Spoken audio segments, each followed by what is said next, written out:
ඔයාලා ඉන්නේ රසී YouTube channel එකත් එක්ක. අද අපි කතා කරන්න යන්නේ JavaScript ගැන. JavaScript ගැන මම full tutorial එකක් තමයි ගේන්න හදන්නේ.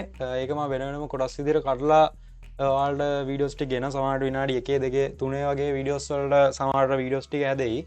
මොකද ඒක බලන්න ලේසි වෙන හින්දා. ඒ වගේ මම කෝඩ් එක එඩිට් කරන්න අපි මම පාවිච්චි කරන්න වෙන්නේ මේ Scrimba playground කියන එක. ඔයාලා මෙන්න විදිහට search කරාට පස්සේ දෙවෙනි link එකක් එනවා. ඒකෙන් ගිහිල්ලා මෙන්න මේ වගේ console එකත් එක්ක ඔයාලට ලස්සන ඉන්ටර්ෆේස් එකක් තියෙන කෝඩ් එඩිටර් එකක් බලා ගන්න පුළුවන්. මොකද ඒකේ කෝඩ් කරන්නේ ලේසි console එක විතර පල්ලෙන් බලා ගන්න පුළුවන් හින්දා. ඔයාලා නිකන් සාමාන්‍යයෙන් අපි කලින් use කරපු videos වල අපි use කරා Sublime text editor වගේ ඒ වගේම ඔයාලා JavaScript කරන්න පුළුවන්. ඒ වුණාට ඒකේ console එකක් නැති හින්දා ඔයාලට වෙනම browser එකට ගිහිල්ලා ඊට පස්සේ මෙන්න මේ inspect කියන එකෙන් ගිහිල්ලා තමයි ඔයාලගේ JavaScript code එක බලා ගන්න පුළුවන් වෙනම. ඒකින්ද ඒක ලේසියෙන් තමයි මේක use කරන්නේ.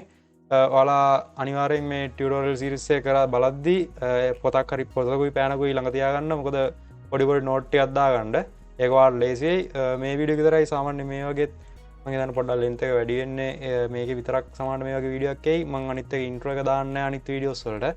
ඉස්සරහින් play වෙච්ච වීඩියෝ එක ඒ ටික මම නිකම්ම වීඩියෝස් ටික අප්ලෝඩ් කරගෙන යනවා ලේසියෙන් ඔයාලට බලන්න. හරි අපි එහෙනම් next video එකෙන් හම්බෙමු. අපි බලමු කොහොමද අපි JavaScript වල කොහොමද අපි use කරන්නේ අන්න ඒ වගේ දේවල් අපි කතා කරමු මෙන්න මේ වීඩියෝ සීරීස් එකෙන්. හැමෝටම එන good luck next video එකෙන් හම්බෙමු.